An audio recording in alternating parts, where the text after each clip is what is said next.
States of America and to the republic for which it stands, one nation, under God, indivisible, with liberty and justice for all.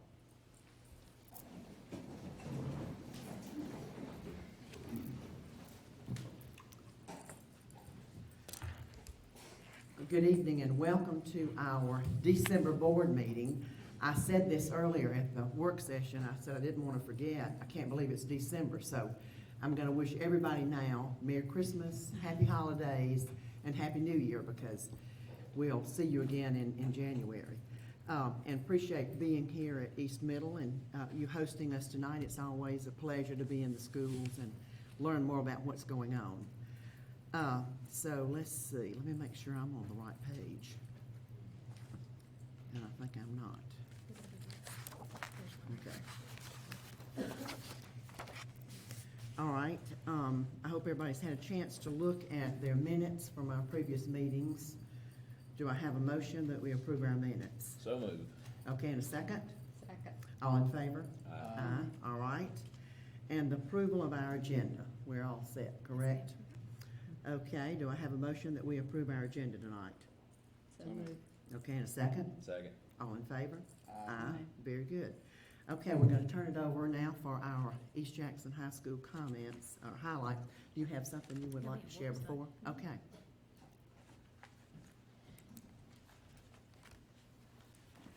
I could probably do better without the microphone. But again, welcome to East Jackson Middle School. Thank you for coming out tonight.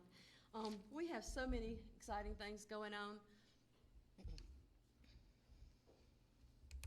We have so many exciting things going on at East Jackson Middle School that I could talk for hours about it, but I won't. Don't panic.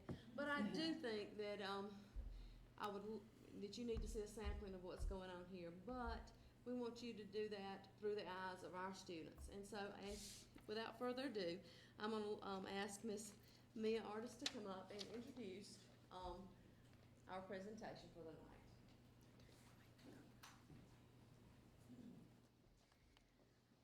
Please enjoy this video highlighting educational, extracurricular activities, and remarkable experiences here at East Jackson Middle School. I would also like to recognize our Media Center Specialist, Ms. Terry Tyner, for her hard work and dedication to our Media Center and news crew.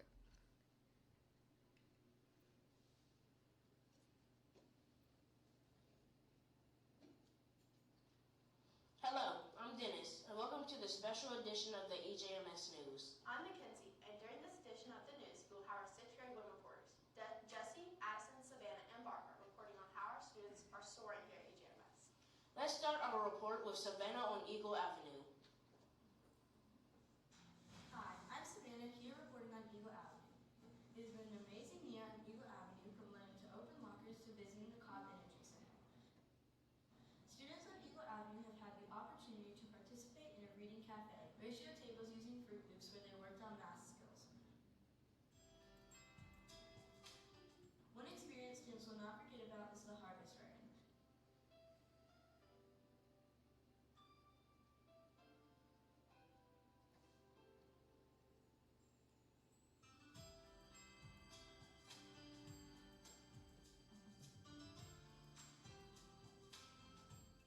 But I can't forget the aliens visiting EJMS and Miss Brown's class.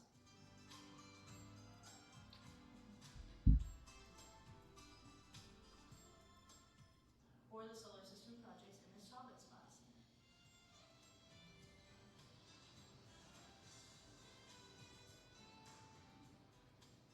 The highlight of my 6th grade year has been the field trip to the Cobb Energy Center. 6th graders on Eagle Avenue were able to see a series of short stories.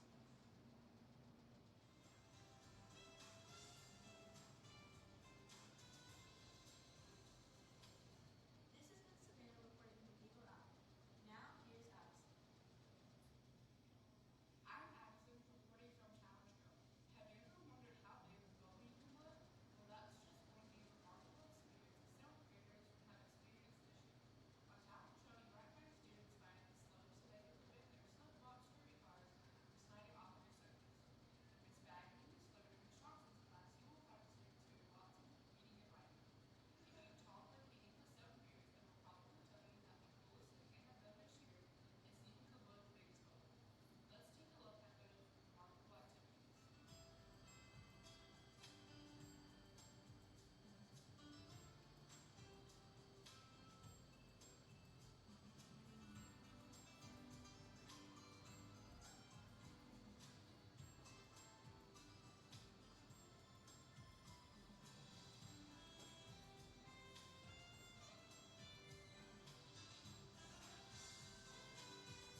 some awesome projects too. The bubblegum activity was my favorite. Yes, and the health fair is mine. Dennis, we have one more segment for our special report. That's a segment that you and Eliza did featuring our PBIS program and other highlights. So let's take a look. I'm Eliza. And I'm Dennis. We're here at EJMS reporting on how EJMS is soaring. Let's talk about our SOAR program here at school. We know that SOAR stands for self-control, on-task behavior, accountability, and respectfulness. Whether we are walking down the hall, participating in class, cleaning up a mess in the lunchroom, or being a role model, these are all expected behaviors at EJMS. Because SOAR helps students focus on recognizing and rewarding positive behavior, SOAR is also changing the culture at EJMS. Eliza, can you share about how students are rewarded with the SOAR program? Sure. Students at EJMS are rewarded with SOAR points when we meet our school expectations. Teachers award points to students in real time with our app on their phones. It's quick and easy. SOAR points can be redeemed for all kinds of fun activities, prizes, recognitions, and events. Students can redeem their points at any time or save them up for bigger rewards. Just this year, students have earned these rewards: being class DJ, being first in the lunch line, sitting in a comfy chair, having lunch with a friend or teacher, wearing a hat, listening to music, going on a nature trail walk, the Just Dance party, school supplies, flag football, the dodgeball tournament, 3-on-3 basketball tournament, skating trip, and the SOAR store. We are here in the SOAR store because it's time to announce the grand opening that will take place on December 11th. The SOAR store is stocked with hundreds of items that students can purchase as gifts for the holidays. Items include jewelry, clothing, toys, stuffed animals, puzzles, books, games, and much, much more. We've all been earning and saving points for several months so we can purchase gifts for our friends and family. We really love to cash in our points for cool stuff. Students here at EJMS are focused on seeing a positive culture where all students are valued and respected. This has been Dennis And Eliza, reporting from the SOAR store at EJMS. oops, we couldn't create a video about showing off the following clips. So here are the WOW clips.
This has been Dennis And Eliza, reporting in the newsroom. great job, Dennis and Eliza. This has been Mackenzie. And Dennis with a special edition of the EJMS News.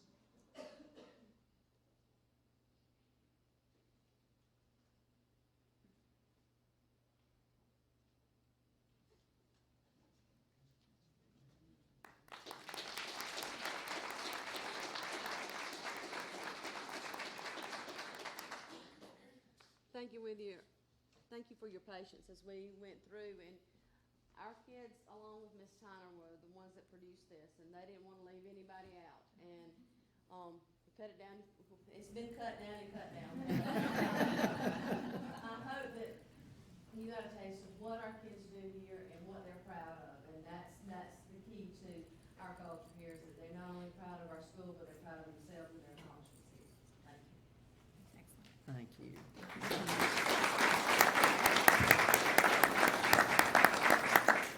Very good, Ms. Johnson and the entire East Middle staff, thank you so much. If you'll notice, the next item on the agenda is Rotary recognitions. Unfortunately, neither of our students were able to be here from Jackson County or East Jackson. There are band concerts and lots of things going on this season of the year, so we've invited them and they will be here at our January meeting. So we look forward to recognizing the East Jackson and Jackson County High School students at our January meeting. So at this time, I'd like to ask Dr. Blankenship if she would come forward and announce our Excellence in Service recognitions for the month of December. Thank you, Dr. Howard and board members. We have two outstanding recognitions this month, and one is actually for two staff members. And so I'd like to call Tiffany Jones and Emily Taylor to come forward at this time. And this nomination was presented by Lori Reinhardt, who is a parent and also a teacher in the county. But this is what she had to say. Ms. Taylor and Ms. Jones worked with students in their drama class to put on a production of Frog and Toad. Not only was the production sensory friendly to allow everyone to enjoy the show, they also had special needs students as a part of the production. I feel they worked hard to showcase the talents of all the students and made this a positive inclusion experience. It's amazing to see our special needs kids happy and flourishing. It's also a special sight to watch the other kids being so accepting and patient. Thank you to both of these educators for their vision and hard work. Congratulations.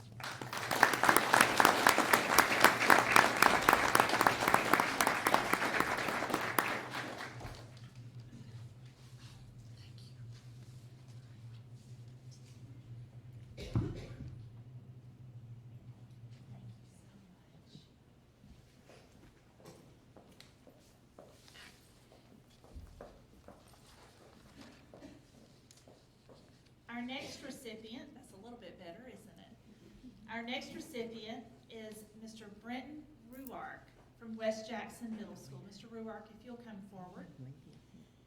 His nomination was submitted by Leah Saldana, a parent at West Jackson Middle School. This is what she had to say. I'm writing you all today as we believe West Jackson Middle School's healthcare science teacher, Mr. Ruark, deserves recognition for outstanding teaching of content and skills in his healthcare science class due to the circumstances in the story to follow. On Sunday, October 20th, around 9:15 p.m., I experienced an unexpected seizure at my home, followed by vomiting and unconsciousness. During this time, my husband had no phone reception inside our home and had to go outside to call 911.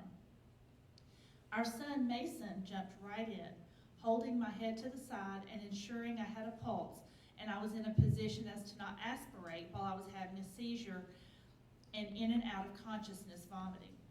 Mason was calm and knew exactly what to do in the situation, even though he was watching this happen to his mother. He kept me safe, used his knowledge from the healthcare science class until EMS arrived to take me to the hospital. Though he wasn't able to get much sleep that evening, he went to school the next day as usual. Had it not been for the healthcare science class and the detailed teaching provided by Mr. Brenton Ruark, Mason would not have known how to react or what to do in this situation. The content that is being taught and to the extent of detail it is being taught is nothing short of amazing. I, along with the medical professionals, believe that the care provided by Mason that evening saved my life from further injury. Thanks to the teaching of this class and Mason's use of the content, he has been magnificently taught by Mr. Ruark. West Jackson Middle School is the example all schools should strive to be like. Mr. Ruark definitely deserves the Excellence in Service Award. And I agree, and I would add that I believe this is the first year that we've had healthcare science at West Jackson Middle School. And this was an idea that was brought forth by that faculty and Dr. Conway. But Mr. Ruark also came in to help us out last year with computer science at the high school. So he's been in the district, and he is definitely a team player, and we're just thankful to have you with us.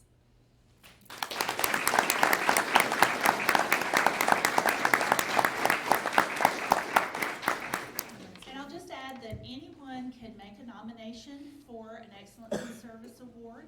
The only people that are excluded from this award are leaders, okay? So principals, unfortunately, you're not eligible for the award, but we do recognize and try to give them the recognition that they deserve when they're nominated. When you make a nomination, if you would tell us exactly what it is that they've done that's gone above and beyond, because that helps us to recognize them appropriately. So thank you so much for the nominations that you've given so far, and keep them coming. I'd just like to say, I continue to get affirmations that we're in one of the best school systems around, and we are so blessed to have so many caring individuals that are dedicated to our children. And so thank you so very much, all of you that are recognized tonight. And thank you to East Jackson Middle School. I enjoyed your presentation. It was wonderful. So we're excited about all the things that are happening in Jackson County Schools. We have one more very important recognition. I want to echo what Ms. Wheeler said. It's very touching to think that our kids are having these kinds of experiences, and I am grateful for the adult leaders who are impacting their lives for sure. But we have one more exciting presentation, and this is something that we began last year. And when I say we, it was something that we supported an amazing leader, Dr. Katie Warwick, who brought this idea to Jackson County Schools. And it's been one of the most recognized and appreciated events that we've done district-wide. So I'm going to ask if Dr. Warwick would come forward at this time. Where is Dr. Warwick? There she is. And I think she has some amazing teacher leaders with her. And I've had as these ladies are walking forward, I'll tell you, I've had the privilege of being a part of and observing the hard work that goes into preparing for these, as well as the facilitation of involving parents and families, and what we have started this year last year with our family math night. So this is a recognition, but also a celebration of these outstanding educators that are before us, and I'll turn it over to Dr. Warwick to talk a little bit more about it. So I have to tell you that the idea of Family Math Night really came from our families. We had several parents that reached out to us and said, we need resources to work with our children in the area of math. And so in April of 2018, Dr. Andrea Knapp, she's a professor at the University of Georgia at the Griffin campus, reached out to me and she sent some resources to help teachers really increase family engagement in the area of mathematics. And so I reached out to my design team and said, who wants to be a part of this? What can we do? So these ladies standing up here tonight were part of the team that then reached back to me and said, we want to do this. And they probably would tell you that after that first professional learning, they thought, what did Katie get us into? Because it was going to be a lot of work. And the resources that Dr. Knapp shared with us really pushed parents and families. But we knew it was going to be something different for our district.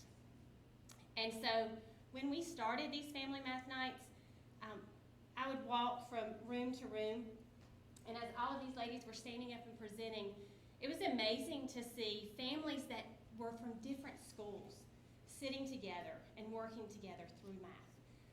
I remember walking through some of the rooms and seeing children just laughing as their parents were playing family math games with them. A lot of our families were able to enjoy dinner. We always provide dinner at each of our family math nights so they can enjoy dinner together. And I remember one time seeing a father walk in, and he obviously was tired after a long day of work, was dragging a little bit, and you could tell his wife had pulled him along. But as the night went on and his child was up presenting, his wife came up to us and said, this is unbelievable. And her husband was just beaming as that child was up there. And so I think in a lot of ways it's been more of a blessing to us than it has been to our families. But these ladies are going to share a little bit with you about some of the things that they've done. Okay, when we met to come up with the idea, we came up with 4 common goals to promote mathematical reasoning, improve attitudes toward mathematics, share resources with our family, and family engagement. The biggest thing we wanted to get out of Math Night is to share with our families that you can help your children with math. We always hear, I don't know how to do the new math. I don't know how to do the new math. So we wanted to give them ideas and activities that they could do easily at home, whether it's in the kitchen cooking, in measurement, and adding the measurement cups. Just simple stuff to have fun with their children. So as I said, I have part of the team here have Miss Cindy Barhorse, and she's a second grade teacher at West Jackson Elementary School. She works with Cynthia Williams in our K2 class. I also have Miss Whitney Wilson. She's a third grade teacher at East Jackson Elementary School, and she works in our 3-8 class, but we pull out, and I'll explain that here in just a second. We have Miss Lynn Barnett. She is our middle school expert. And so after dinner, our parents reached out to us and said, we want a little more emphasis with middle school math. And so after dinner, Miss Barnett pulls our middle school students and she works with them. And then we have Miss Ashley Childers, who's a 5th grade teacher at Maysville Elementary School, and she also is in that 3-8 class. Not here tonight, I have their names listed up on the screen. Miss Marlena Meehan is a 4th grade teacher at South Jackson Elementary School. She's in that 3-8 class. And then Sherry Jackson is kind of the brains behind everything that happens with us. She works as our coordinator. We also, though, we've had a lot of leaders and staff members and those teachers that are working hard every day that have really helped us out. And everybody's a part of the team.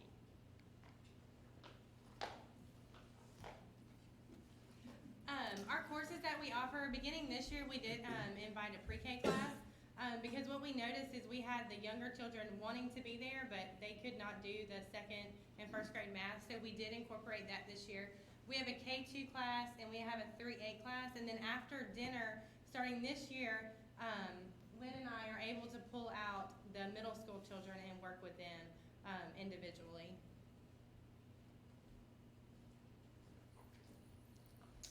Okay, at our sessions, we do have parents as well as grandparents. And the best thing that I've noticed is how excited they are for it and that they're able to go home and help their kids also with the math. So each night we try to have parents and students leave with resources that they can take home to use. We've sent them home with dice, math cards, board games, manipulatives, and game printouts that they can take home and play with their children. We also each night try to come up with a theme that will help engage the students and just show parents how you can incorporate math in everyday life. So anything from decorating cookies to going outside playing basketball and cornhole, all can involve math.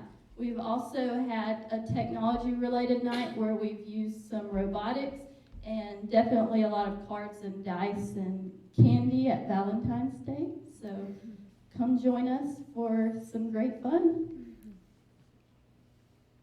And we do have multiple sessions, so if you have children in different grade levels, you can choose which grade level you feel like you need to support your child with the best. We've had kids stay in our 3 through 5 classroom just alone, and their parents would attend the K through 2 session, and that's absolutely fine. We have a lot of teachers and leaders that walk around and help the students.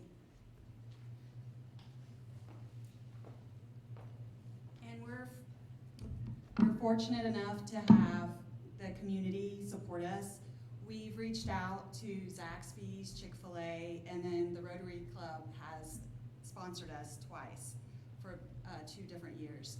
And also we've had some of the businesses offer to let us have fundraising opportunities so that we can bring more prizes for the families so that they can take home quite a bit more and work with their students and their children.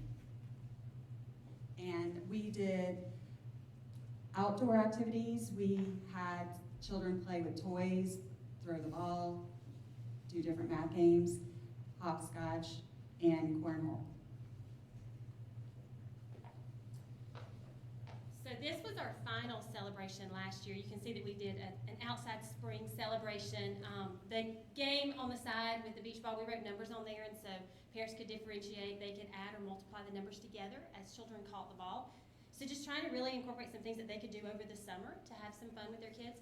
We also we incorporated some STEM in that night, and so they were making cars that they would race, and you can see Miss Wilson on the side blowing up some balloons to help them out. The dads really got into that. They enjoyed cutting up their cars, and everybody went out in the hallway and raced those.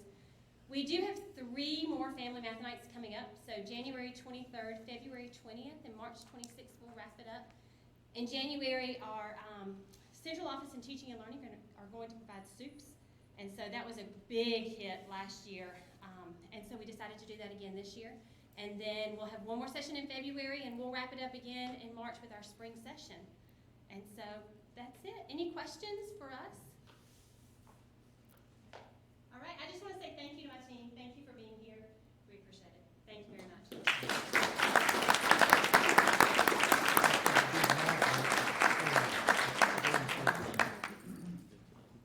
Another very special thank you to those outstanding leaders, teacher leaders, and Dr. Warwick for your leadership. I just want to remind the board that these folks do this at Gordon Street Center, and they do it in the evening. So they stay after school and go till about 7 or 8 o'clock that night, and they're working with families, and they're making quite an investment in our children and in our community. And also, just a reminder that this really aligns to our strategic plan. One of the things that we have heard for many, many years is parents need help with math, and that came up multiple times. And so for the families that are taking advantage of that, they really are leaving with some tools and resources to help their kids. And I might send a shout out to the continuous improvement that we've seen in our math performance, and I know that these kinds of things are contributors to really ensuring confidence in our families and our students. So thank y'all again for that. And I think there's much to celebrate. I want to say another very special thank you to Ms. Johnson. This was an outstanding evening, and I'm very proud of what's happening at East Middle. There's a lot of great things happening. And as you're leaving today, these sweet children have been over here. I got to see the robot. He did a great job, but we also have some FFA leaders and encourage you to stop and say hello, and thank you guys for being here, ladies and gentlemen. Thank you for being here tonight. We're proud of what you're doing. I'll turn it back over to you, Ms. Wheeler. All right. Yes, congratulations to everybody. We appreciate everybody and what you're doing, and it means a lot for our school system. I've written the math nights down. I'm going to try to come to some of those. Sounds like it'll be fun. They start at what time? 5 o'clock? Okay, all right, very good. All right, can't believe another year has come and gone. It's just about, so it's time for us to elect a board chair for the 2020 school year and a vice chair. So at this time, do I have a motion? A motion for what? You gotta make a I'd motion. like to nominate Ms. Lynn Wheeler for the chairperson. Second that. Okay, all right. Do you want to go ahead and nominate a vice chair, and we'll vote all at one time? I nominate Michael Chronic. Okay, I'll second that. All right, okay, well, let's go ahead and vote on action items 1 and 2. Michael, you will accept, right? I'm sure, okay, good. All right, okay, I'm sorry. You can't do that. Okay, on action items 1 and 2, we have a motion to elect a board chair and a vice chair. All in favor? Aye. All right, all opposed? Okay, Michael, we're gonna do this one more time, okay? My last time. Okay, yeah, Michael says it's gonna be his last time, so we'll see. All right, and I don't know that we need any other discussion about our consent agenda for our action items. Does anyone have any questions about any of those items? All right, if you'd like to go ahead, yes. Thank you, Ms. Wheeler. I just want to point out one item on the personnel agenda. You have it attached there, and there's several transitions and so forth. But there's one recommendation that I think is worth making sure that everyone's aware of. We were very, very fortunate that we had a strong leadership staff at Jackson County High School, and Mr. Wester, when Dr. Jones departed, was willing to stand in as an interim. And I just want to make the official recommendation. We went through a process. We got feedback from our stakeholders, both internally and externally, and we are very, very excited and grateful that Mr. Wester is willing to accept the appointment of being recognized as the official principal at Jackson County Comprehensive High School, and I think that we're going to be in very good hands. So thank you, Mr. Wester. That is one of the items for this evening. Absolutely, we do second that. We were talking in a work session how blessed we are to have 2 good high school principals. They do a great job for us, and so we're very fortunate. All right, well, since I don't know there's any other discussion about these other items with the consent agenda, 1 through 3, do I have a motion that we approve these? So moved. Okay, and a second? Second. All in favor? Aye. All right, that takes care of us, and we're going to go into an executive session. Thank you so much for being here. You're welcome to stay if you would like to. We're going to go through our superintendent's evaluation, and we'll be happy for you to stay. we're in good shape. So we'll look forward to reporting back soon.